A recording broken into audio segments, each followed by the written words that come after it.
What is going on, ladies and gentlemen? I know it's late. I know I was on a show earlier. I was on with Larry, but I don't know. I was watching some Niner stuff. I was watching the mic'd up. I was watching the sideline videos, and just I don't know. I was watching some highlights and stuff, as I always do. That's all we do is just watch Niner content. It's crazy. I immerse myself, and then I was catching up on the day of news.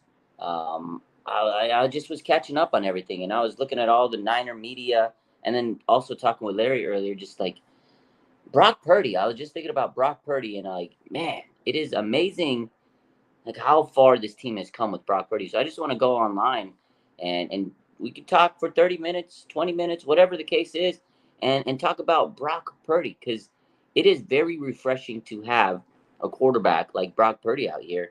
There's no drama. He's so good. The team loves him. Like I was watching the Debo mic'd up specifically, and every time Brock threw a touchdown or made a play, like Debo was out there hyping him up. You a dog, man. You a dog. Like this team loves Brock Purdy. And I know it's their quarterback, but just has taken control of this team. And it's refreshing. Like I don't think people realize how good this young man's gonna be. He's 23 years old. I think people forget that he had UCL repair, surgery a couple months ago, and everybody was, worried like, is he even going to be able to play this season? And here he is, leading this team. And I was watching Kurt Bankert's film review, and I was looking at some other highlights, and man, just everything you see on film is amazing. He's 23 years old, ladies and gentlemen. This man is going to see so much great times in his career. I know it's early. I know he hasn't played a full season, but just so far, it's just amazing. It's just amazing to see what he's able to do, and like just the tight window throws, the layered throws. He's 23 years old, making some amazing plays. George Kittle said today, I feel like I'm with a lethal killer in my huddle, like just a assassin. He called him a robot the other day. The fact that he's processing the plays at such a high level is just incredible. It's incredible. He's amazing. He's not even making that much money in terms of NFL quarterback money, right? So they have him on a discount. They gotta take advantage of this time as it presents itself. Eventually, if he keeps it up and he continues to play the way he's playing, man, one day he'll get paid. But I think the Niners have like 2 years of this man at a discounted rate. If he plays the way he's been playing and he continues to grow the charts and continue to become a better quarterback, he might be the top paid quarterback one day. Who knows? I mean, obviously Patrick Mahomes is the guy, and that's the measuring stick, and everybody's going to be compared to Patrick Mahomes. But Brock Purdy, man, he's got something special. He's got this heart. He's just poised. Everybody knows how he's got this poise. So I want to talk about Brock Purdy. I want to get your guys' thoughts, and let's just talk Brock Purdy, man, because you know how many years we've sat here and struggled talking about quarterbacks, and how many years we've been sitting here saying they got to get a quarterback. Imagine if they drafted this guy. And I remember when even before Kyle Shanahan came, it was just years of futility, right? Kaepernick was there, and then he got hurt, and before them is Alex Smith, and then he was the number one pick, and he went through OC, and he wasn't proven out to be right. It took him a long time. Harbaugh came, he fixed things a little bit, and then he left, and then we had like Blaine Gabbert and a broken down Cap, and then Kyle comes over, and I mean, you had Brian Hoyer, and then Jimmy might have been the guy, he got hurt. You had CJ Beathard and Nick Mullins and et cetera, et cetera. And even before those, some bad quarterbacks, Sean Hill, JT O'Sullivan, Jim Druckenmiller. I mean, the list goes on and on. They've been searching for a good quarterback for many years. Like Jeff Garcia was really good. He was the last Pro Bowl quarterback this team has had. And I feel like Brock Purdy's going to be that Pro Bowl quarterback. The last time this team even had a Pro Bowl quarterback was freaking Jeff Garcia. I think I was in high school. Tom Sula and Kelly had terrible teams. I mean, just bad years. So it's so refreshing to see a quarterback like Brock Purdy. He's smart. He's young. The team loves him.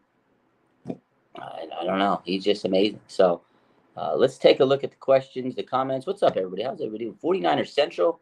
How we doing on this lovely Tuesday night? I'm doing well. Having some tea because I just can't shake this dang sore throat and cough I've been dealing with. I took the flu shot at work last week because we have to because I work at a hospital, and then I got more sick after. Like, I hate the flu shot. I always get a little under the weather after taking the flu shot. I mean, they're shooting me up with flu virus, so whatever. But I'm feeling good. Just trying to shake this cough. But I'm doing well. Niners are 5-0, ladies and gentlemen. They're undefeated. There's only one other team in the NFL that's undefeated. It's amazing. 49er Central says, who is your favorite 49er ever? Steve Young. That's my guy, Steve Young. And I feel like that's the last time we really had an elite quarterback. I mean, no disrespect to Jeff Garcia. He was great. But, I mean, Jeff Garcia was not Steve Young. Steve Young, MVP, took this team to the Super Bowl. Like, he was a legendary quarterback. I love Steve Young. And Brock Purdy might be the next type of quarterback like that. I know it's early. I don't want to crown him yet. I know there's a lot of comparisons to Joe Montana. Not Joe Montana, like Rex Ryan said, but the real Joe Montana. And I can kind of see it. He's not flashy. Doesn't have the craziest arm, but he has an arm if he needs to throw it downfield. The guy is pretty damn cool and calm in the pocket. Clutch situation. He's got ice in the veins. So, I don't know, man. Brock is turning into a very, very, very good quarterback. He's top 10 quarterback in the league right now. What's up, Steven Reynolds? Yeah, Key says, do you see some Montana in him? Grant was comparing him to him. I honestly do, man. And I know it's so early, but again, it's just the poise, the calmness, his ability to run a little bit if he has to. If he has to run, he can run. It's not like he's the all-world athlete, but he has some mobility. He can stretch the offense. Like that touchdown to George Kittle, that first one, I mean, obviously there was a lot. The first touchdown he had to George Kittle where he bootlegs or scrambles to the right side, and he just throws it. And he's already like 3 seconds ahead of Kittle. He had the ball placed perfectly. His anticipation was top notch. That right there was Montana-esque. That was like the catch. I'm not even gonna lie to you. That was like Montana to Dwight Clark type of throw. I was like, holy crap! How did he make scrambles off, throws it on the run, 3 seconds ahead of Kittle, touchdown, right where Kittle can get it, nobody else, and he did that so much. He was putting the ball in perfect spaces. Unbelievable, man. Debbie says, Ken Benkert's analysis was amazing. That guy's great. I love him. He's carrying 49ers Twitter. Former 49ers quarterback Kurt Benkert. I wish they would have kept him. I like the guy. He's a cool dude, but he's doing a lot of stuff. He's on Twitter. He's on YouTube. He's on Twitch. He's like a analysis now, fantasy football analysis guy. He does a lot of cool stuff. I think he also does like gamer. He's a streamer, gamer. The guy's cool. Pay Purdy now so it won't be as expensive later on. 510 Bay Area says, I know it's a smart thought, but they got players to pay. They got Brandon Ayuk and everybody else. And the reason they're able to pay a lot of these guys is because they have Brock Purdy on pennies on the dollar. He's got pennies on the dollar in his contract right now. And again, I love Brock, and I think one day he will get paid. But for now, Brock Purdy, they don't need to pay him. I mean, he's still a young quarterback, 23. He hasn't even played a full season if you really add up his games. So they're not pressed to sign him right now. I think eventually they will. And especially the way he's playing with this team.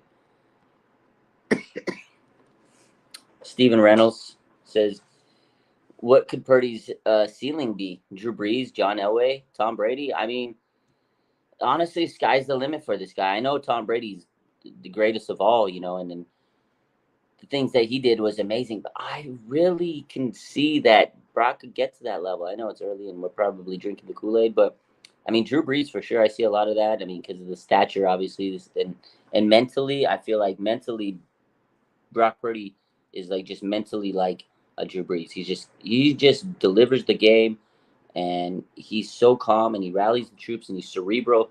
Like just the fact that he's able to process this defense. And one of the things he said this year is, he's able to memorize the plays and he knows the playbook. He did a lot of offseason just studying. That's what it is. As a young quarterback, you have to be able to study. You have to be able to digest the system, digest the playbook. Like you don't just know the plays. You don't just understand. That's why being a young quarterback is hard in this league. It takes a while for you to really mature and process and become this quarterback that can elevate your team. He's already doing it in his second year. He's winning games, I guess.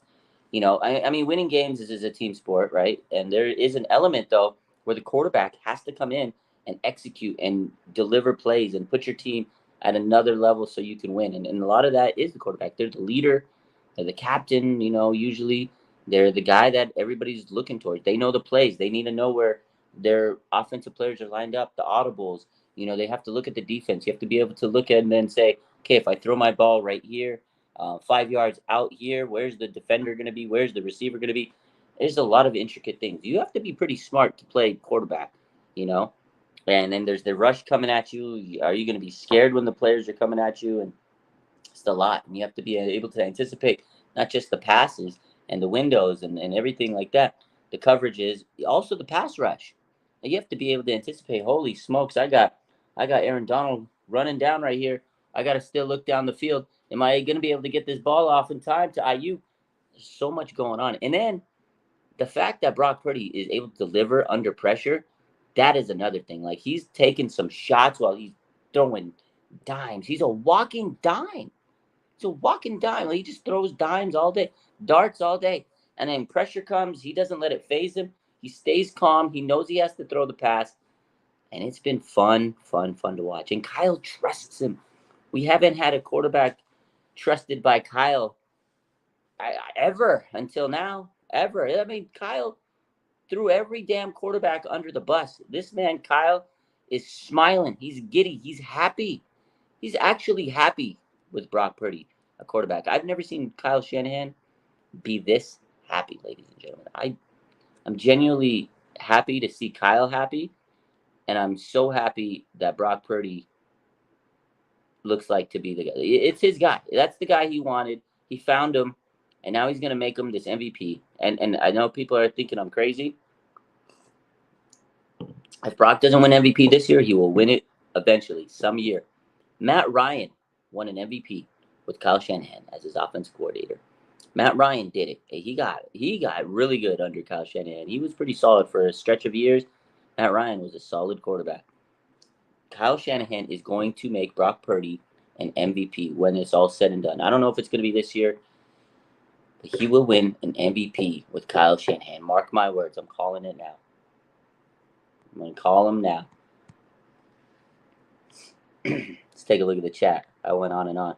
Let's see. Key says going to have to pay him in the offseason. Not yet. I think they got another year at least, right? Ted says, Brock reminds me of Dan Marino. No one else. That's his idol. I bet he would agree. I think he would love that comparison. I think that's a fair comparison. I'm sure he molded his game after Dan Marino. Dan Marino was such a good quarterback. He had such a crappy team around him. I said this the other night. That Dan Marino was one of my favorite players to watch. Like, I secretly rooted for the Dolphins when I would watch them play and the Niners were playing. And, when you always have the other team you kind of looked at when you were, I don't know about you, but when I was younger, I mean, other teams would come on the TV and you're like, well, I don't care about these teams if they're not your favorite team. But there would be, if the Dolphins were on TV, I'd stay watching. I was like, all right, let's see what my man Dan's got to do. He had really a mid team around him. There were some decent players, but it's not like he had the most electric playmakers. He had some okay guys, but he made them better, and the defense was not that great. I mean, they had some players. Like I said, they had some good players. But, man, Dan Marino was just a guy. He was so good at football. And if Brock Purdy could be like Dan Marino in the 49ers offense, whoo, sign me up, man. And I'm sure he molded his game after Dan Marino. That guy was a fun quarterback to watch. Loved him. I loved him. Late owl. Yeah, late owl, Randy. I was up. I was watching a bunch of content and stuff, and I was like, let's just go live, man. I've been so busy today. Sometimes so much going on. I just like to go live. Obviously I do on Instagram every once in a while, but I just like to go live, talk to you guys, get my thoughts out. Sometimes I have so many thoughts and then I just don't say them. And then I'm like, I wish I would have said that. So, Key says not even, Cap didn't make a Pro Bowl. The last Pro Bowl quarterback, Jeff Garcia. Brock Purdy's winning that this year. Hopefully he wins FedEx Air Player of the Week tomorrow. We should know tomorrow if he won the FedEx Player of the Week. We'll see. I hope you guys voted. There's still time to vote tomorrow. They don't announce it till noon, so I hope Brock wins that. I think he should. 4 touchdowns. I know a lot of people are probably going to vote for Justin Fields. He had a really good game last night, but who did he play? Who did the Commanders? Come on. The Niners played the Dallas Cowboys. The Dallas Cowboys were supposed to be the top defense, number one team. Da da da da da da. Brock carved them out. 4 touchdowns. He smoked them out, man. Give Brock Purdy his flowers. I hope he wins that tomorrow. The booster hurt this year. Flu shot. It doesn't hurt. It never hurts. Just makes me sick. Big City Man. Last test for this O-line and QB is Eagles week 13. That's going to be a big test for this team. I think this week, though, against Cleveland, it'll be a pretty big test. Myles Garrett's, I don't know if you heard about that, man. He's pretty good at football. Myles Garrett's pretty good. I think Myles Garrett's going to be a tough adversary. He's going to be bringing it, man. I think this is going to be a test for the 49ers offensive line. So, only other undefeated team just went into overtime and only won by 3 against the Commanders. And one of the top leaders in turnovers, their quarterback. Yeah, I mean the Eagles. I still got to say they're a great team. You know, they're undefeated, but we can't lie about it, Randy. The Eagles have not looked dominating like the 49ers. The 49ers have dominated every single opponent. I mean, I know they played the Rams a little close early on. They pulled away and they routed them. You know, the Giants kind of hung around a little bit, but the 49ers ended up routing them. They ended up routing the Cardinals, and they absolutely demolished the Dallas Cowboys. Like the 49ers have been scoring at least 30 points. This team is not sitting here having these sweat out games, overtime, close fourth quarters. For the most part, the 49ers have been winning these games very handedly. They're not really stressing me out. I don't know about you guys, but I'm watching these games and I'm like, the 49ers have the game in their hand. Like there's no moment where I'm like, oh God, oh my God, this is gonna be a stressful. Like I'm pretty much casually watching the games and like, all right, here we go. Niners are in control. They're dominating these games. They're in control. There's just no moment where you're like, whereas the Eagles, I'm watching their games and I'm like, oh, they might lose. Are they gonna lose? They're on the brinks. They're on the brink. They're on the ropes, ladies and gentlemen. I mean, I still think that Philly and Niners game is going to be down to the wire. It's going to be a tough game, but right now, Philly just does not look elite, I guess is the word. They just don't. They don't look like they're the best team in the NFL. I will say it's going to be a tough game. Both teams are going to get up for that one. It's going to be a monster mash type game. It's going to be a get your popcorn ready type game. But that's way down the line. And you know what? A lot of things could change when that game. We're on week 6. That game is week 13. So a lot of things can change. And Brock Purdy will get better and better. And you know what? We talk about Brock Purdy tonight. We all know he wasn't in that NFC Championship game. So this is a massive step in the right step in like where we need to show where we're at with Brock Purdy. That once we get to that game, I mean, who knows where Brock's going to be at that point. But right now, he's absolutely cooking. Every week, test after he gets tested every week, and the media is sitting there, okay, this is the week he fails. This is the week he does this. This is the week this. They got this guy. They got this guy. It really doesn't matter, man. He just takes test after test, and he's dominating every single week, man. It's amazing. It's amazing. Throwback. My man 49ers Throwback says, Purdy's on a different level. He says, Brock is like Frank Tarkenton, says Randy. 49ers Throwback says, Purdy has the elite mentality process. Geno doesn't. Geno Smith. I still can't believe that everybody's hyping up the Seahawks. Like, when the 49ers played Geno Smith and the Seahawks, people are going to realize Geno is not him. He's a good story. He was a beautiful story. Let's give it up to Geno for the amazing story of being a journeyman quarterback, and then Pete Carroll realizing, oh, I can get a bunch of draft picks for Russ, who I made, and I'll take Geno Smith and make him like Russ 2.0. But he's really not that good. Shout out to Pete Carroll. Pete Carroll made Geno Smith relevant. Geno Smith's not better than Brock Purdy. I can't believe people say it. They say it all the time. Thank you, Tej. Tupac. Rest in peace. Can't believe they finally found his murder after all those years.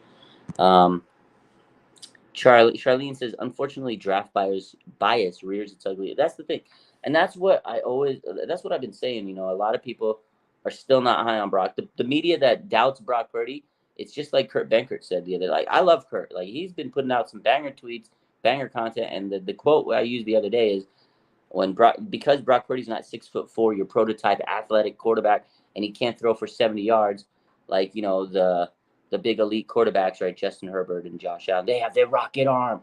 They have this huge arm, and they can throw the ball down the field. It looks so pretty, and they're tall and they're athletic. Just because Brock doesn't fit those boxes, people are saying, "Oh, he's not him. He's not the guy. He's not elite." But it's more than just being able to have a strong arm. You have to be able to process. You have to be able to be accurate. You have to be able to anticipate. You have to be able to read the defense. That's why a lot of quarterbacks that get drafted in the NFL, they fail because they can't read a defense. Look at Peyton Manning. This man was so good because he knew exactly what the defense was coming.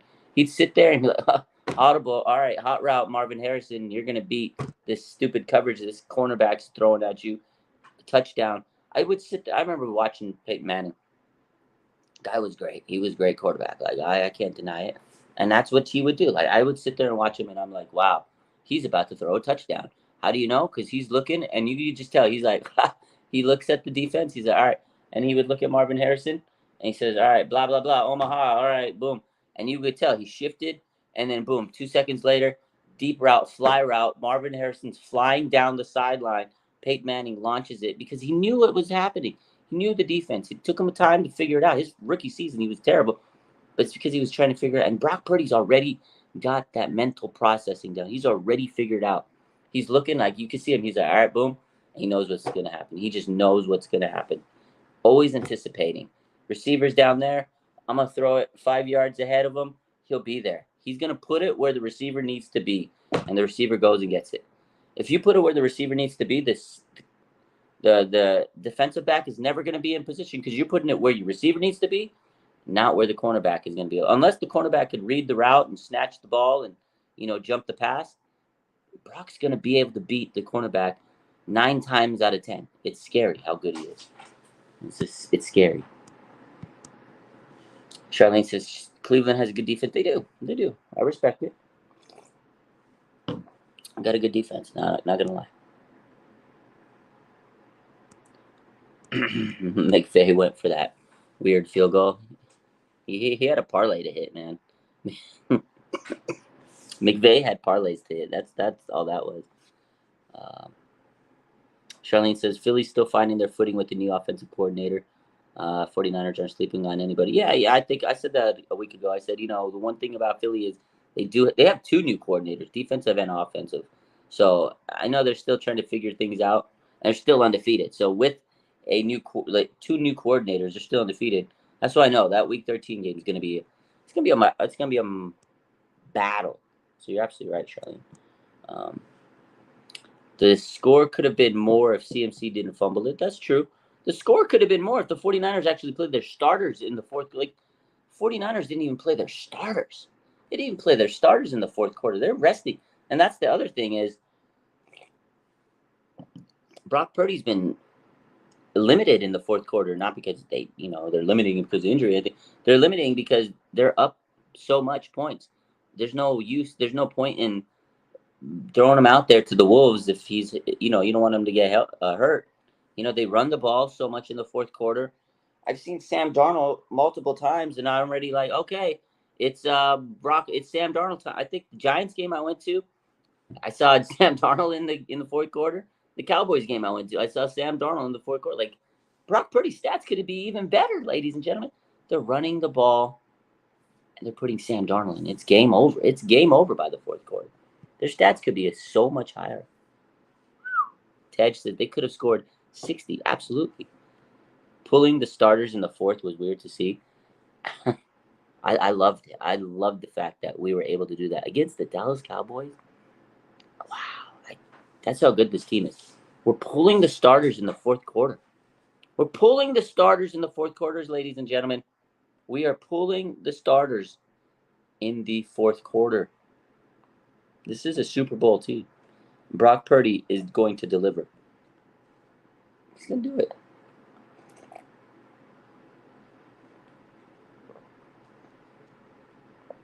Sati says the offense has been fine for Philly.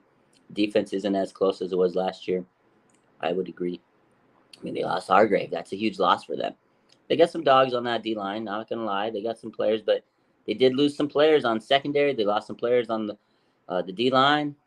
Cup and Puka, they were cooking. But I said, dude, that's gonna be tough to stop Cooper Cup and Puka. Nikal. Yo, shout out to those guys. They've been balling. Puka's been balling as a rookie. Cooper Cup's back now. They did. They had him on the ropes, man. They had him on the ropes. But you're right. That secondary had a hard time against um, the Rams. We'll see how it goes.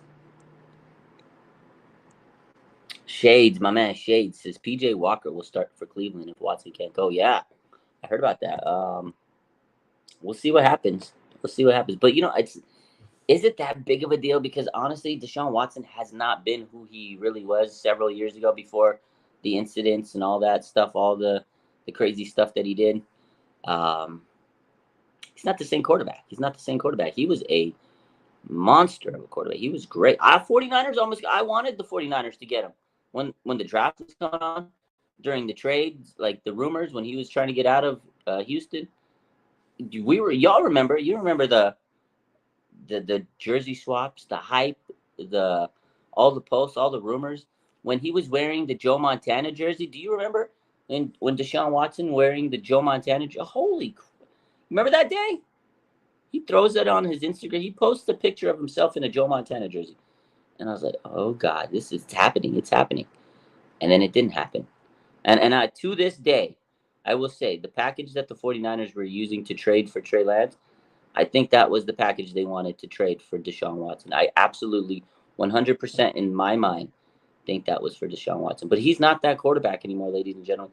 He's a shell of his former self. I mean, he didn't play for many years. 2 years. He had the suspension, and he came back, and he's been rusty. He hasn't been himself. He hasn't looked like the Deshaun Watson he was before, getting suspended. So is it that big of a deal for Watson not being there? PJ Walker? I mean, I don't know. Yeah, he didn't play for a long time. Stephen Reynolds says he had to deal with legal troubles because of the massages. Crazy. Sati says PJ Walker's one of the better backups in the league. He's not bad. Again, is the drop off that big from Watson to Walker? Now Watson a couple years ago, absolutely, but now, is it that big of a deal? They tried Dorian Thompson-Robinson the week before when they were playing before the bye week. He didn't really take off like he did in the preseason. So they're going to give PJ Walker some burn if Watson can't play. But we'll see how it goes. My man Boogie, what's good? He says if Fred Warner can keep this level of play for the whole season, he's definitely a major candidate. He's definitely a magic candidate right now. Defensive player of the year.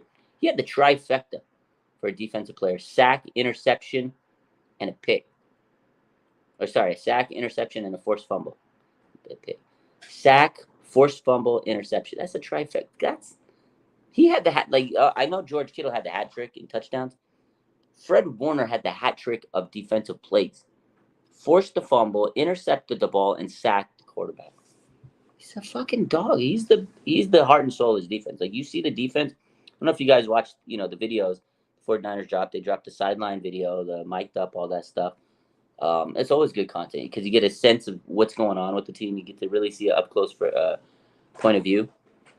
Fred, this team, they love Fred. Like, all the defense players, they're hyping him. They're like crowning him. They say, crown him. He's the king. Like, they're like, you're the best in the world. There was one point where Nick Bosa was like, he was on the sideline with Fred. And I think Mooney Ward, he was calling him best in the world. And then Bosa looks at it. He's like, best in the world. And he says, the best in the world is an understatement. He says, best in the world is an understatement. This is Nick Bosa saying this. Bosa doesn't say much, but he goes, best in the world is an understatement. He's so good, man. And then just Fred Warner was after a big play. I think it was after he got, the trifecta when he sacked Dak. And Greenlaw comes and he goes, you're great, boy. You're great, boy. You're great, man. Like, just Greenlaw hyping him up. Like, this team loves Fred Warner. They know Fred's the leader.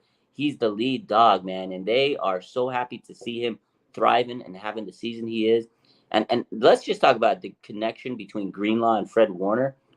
God, those two guys, you can just tell they're the best of friends, man. They are the best of friends. And the quote that I watched and I was like, oh, that's a quote. Fred Warner says, "We're not linebackers." He tells Fred, because when Oren Burks comes out, he has the interception, and Greenlaw calls it. He goes, he's gonna get it. OG's gonna get, or he said OB's gonna get a pick, right? He comes back, I told you. And then he looks at the linebackers, he goes, y'all are dogs, man. You know what? He goes, we're not linebackers. He goes, we're not linebackers. He says, we're playmakers. They're not linebackers, they're playmakers. I love Fred Warner, man. Love this guy. I love this guy. Absolutely love him. Throwback, my man, 49ers throwback says, Brock and Kyle were ready, and they showed Dallas, we don't care about your defense. That was a statement. We talked about this the other day. Brock Purdy, Kyle Shanahan, the 49ers, the defense, they put a statement. Again, this team was so they didn't like the media talking about, oh, Dallas is the number one defense, this and that and the other. And I think every week the 49ers are going to just continue to make statements. I think this week against the Browns is going to be a statement game. Again, I think the 49ers are going to be tested by Myles Garrett, but ultimately the 49ers are going to drop another 30 points. The Browns have had a hard time scoring. And now they don't have Nick Chubb. It's going to be hard for this team against the 49ers. Steven says, glad we didn't trade for Watson. Yeah, it would have been crazy. I mean, before all the crazy stuff he did, if he didn't do any of that stuff, and he was normally a normal person and he didn't do all that crazy stuff that he, got suspended for, I wanted Watson. I wanted him back. But then now, looking back at it, it's a good thing the 49ers didn't make that move. Yeah. Boogie says, does this week feel like a trap game? I don't like early games. I will tell you that. I don't think it's going to be. Honestly, I think it's going to be hard to, trap the 49ers this year. They're so locked in. Like, you could just see the mindset. But I will say this. It does feel weird because it's a road game. First one in a few weeks. The early start, I never like early start games. I could tell the players are tired. I was talking about this with someone the other day at the game. Like, it's not. Oh, it was a buddy I met at a buddy at the game. He's from the East Coast, right? So he flew in from New York to watch the game, and he was dragging. It was like it was about 8:45, 9 o'clock after the game. We're going back to the VTA to take the VTA back, and he was like, "Oh man, it's tiring." And he goes, "I don't know how I'm gonna stay up for to get home and to get back to my hotel and stuff." I was like, "Hey, that's how I feel in the morning." And I was telling him, I was like, "Dude, the West Coast on those early games for me, it's tiring. I can only imagine the players. The jet lag, all the travel, you get tired. The change of time. So coming to that East Coast or that the East Coast time zone, the early games, a 10 a.m. game for the West Coast, it's 10. For them, it's 1. So for them, they've been up in a couple hours. They get to rest, have some food. I'm barely getting my cereal. I'm barely getting my coffee by the time these morning games start. So it is going to be tough for the Niners in terms of the time zone difference. So I think that will make it a little bit of a little sluggish. It could be a little sluggish start. But again, I think this 49ers team is so focused. And obviously, these guys are football players. They know how to deal with the road trips and travel and sleeping and all that stuff. But I think it does have a factor. I think it does. I think it does have a factor. My man Sati said, the streets will never forget Fred Warner rocking the number 48. No, man, that was a different time. That was pretty sweet, man. Fred Warner rookie season was a different monster. 48, not a flashy number. That was pretty nice. I like the 48. I'm not gonna lie to you. I do think it was great for him to move to 54. I think that was the right move. I liked 48. I liked it. It was different. And he came in and he made a name for himself with that 48. That was a different number. I would have loved him to keep that 48. I like that. Although 5'4" it feels like a linebacker number. You know what I mean? 5'4" fits him well. But I loved it. But let's take a couple more questions here, ladies and gentlemen. Again, Brock Purdy, the man, the myth, the legend. The media likes to dog him because he doesn't have the prototype attributes. But they're starting to come around. The media is starting to come around. That Brock Purdy, he might just be the guy. The media is starting to figure it out. There's still some pundits that don't want to tell you that. like Dan Orlovsky sat there and said Mac Jones would do the same thing a Brock Purdy would do. If he really was going to be the guy, Kyle would have drafted him a couple years back. Stop it. Mac Jones is terrible. He's terrible. We already knew that he didn't have a high ceiling. He was all floor. He came in with a decent floor because he was a pro-ready guy. He was terrible. He's terrible. Terrible. I'm so glad the 49ers got Brock Purdy.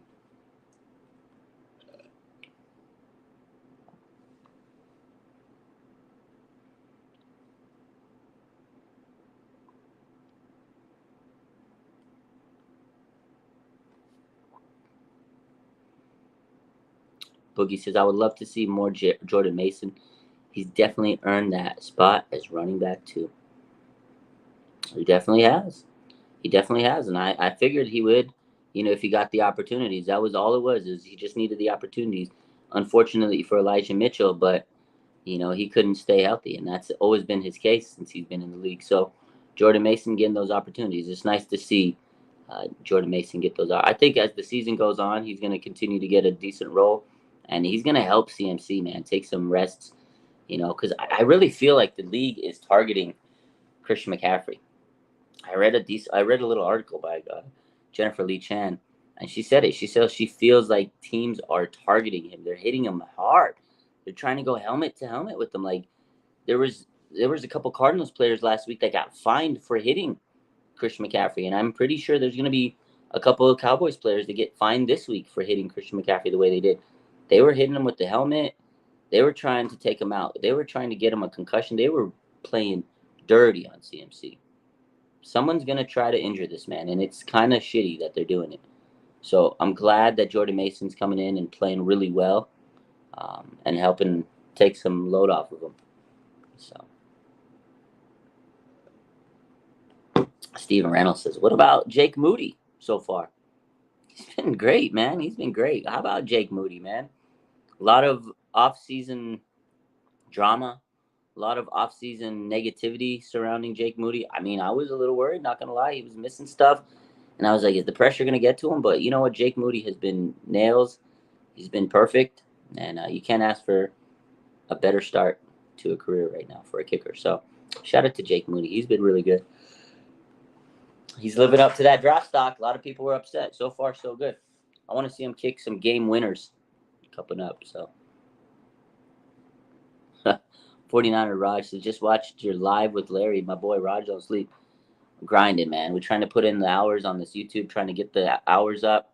We restarted this year. I know it's not as big as it was last year with popping, but we're trying to grind the watch hours. We're trying to build this page up, and it's definitely not easy, man. Building a social media page, YouTube, Instagram, Twitter, all that stuff. It's tough, man. I work a lot. I try to put in hours on the social media. It's a grind, man. It's tiring. You never get to sleep, but I love it, and that's why my pages do good. Because you're working, you're putting in the work. Whether you like it or not, I'm putting in the work. So respect those that respect me. There's so many good people out there, so many good content creators.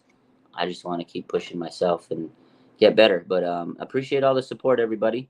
Hit that like button, all that good stuff. We're just trying to keep growing this YouTube channel. So I'll take two more questions. I didn't realize, damn, I've been on 40 minutes on this little stream here. So let's do two more questions, and then I might actually get some sleep. I got to work early in the morning. Oh.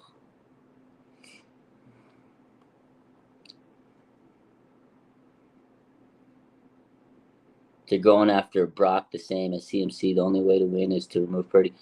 DJ Molly says, I mean, everybody, they're trying to take our players out 100%. They are trying to hurt these players. Even Debo, they were trying to take Debo out. Did you watch that mic'd up? There was a few plays where they were trying to knock Debo senseless, man. It's crazy. 49ers Raj, I appreciate you, man. Top two, not two. I don't know. Not yet. We'll get there, man. We'll be grinding still. My YouTube's not where I want it to be yet, but just you gotta do it. You gotta build the page a certain way until you can get clearance to post certain stuff, I guess, from YouTube. So appreciate y'all though, man. I try to push as much as I can, put a lot of content. Sometimes I might be posting too much, but it's all good. I know people love the content. So Sati says when that boy on Dallas put the illegal hit on CMC and then flexed over him.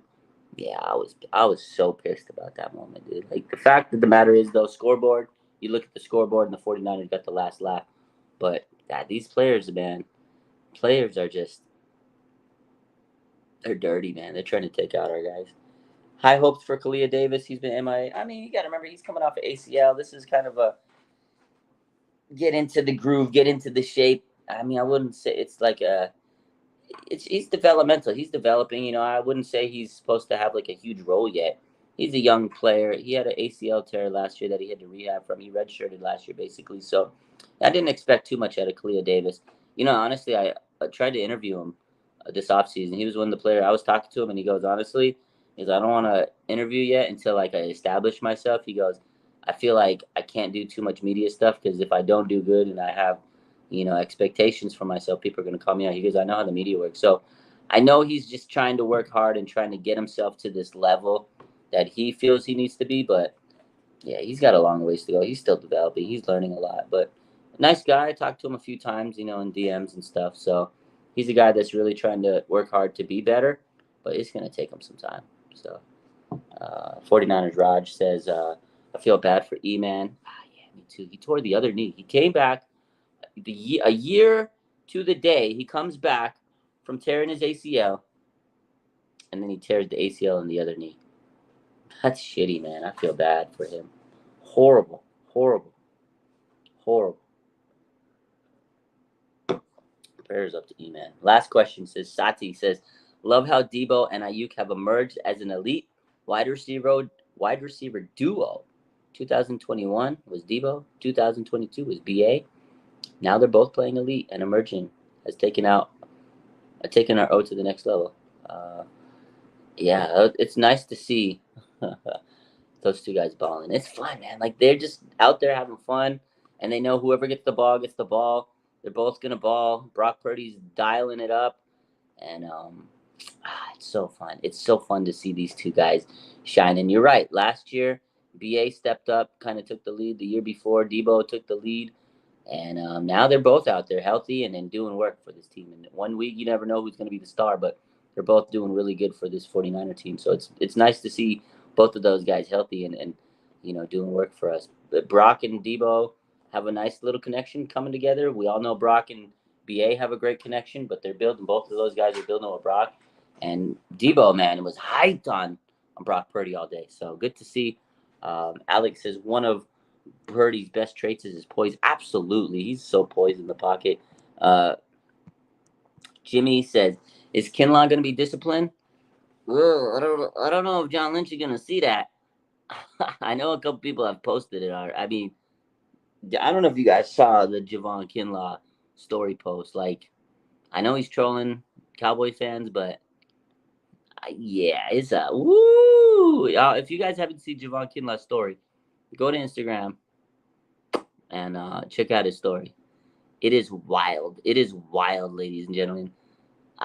Somebody told me, yo, you gotta post this, Raj. I was like, it ain't gonna be me that posts it. Nope. That story was crazy. Crazy, ladies and gentlemen. I said the person that was in my DM, they said, Raj, you gotta post this. It's so funny to the I was like, listen, I'm not gonna be that guy to post that. I saw a couple people post it on social media on Twitter. They ain't gonna be me. I posted his squirrel video a couple years back. That went super viral. I was like, I was almost embarrassed that I posted that because I was like, it's just crazy that he ate a squirrel and he posted it. I was not posting this one. I said, you know what? I know I could probably make this post will go viral. It ain't worth it. Have a good day, Javon. That story was wild. I was cracking up, man. It was out of pocket. I was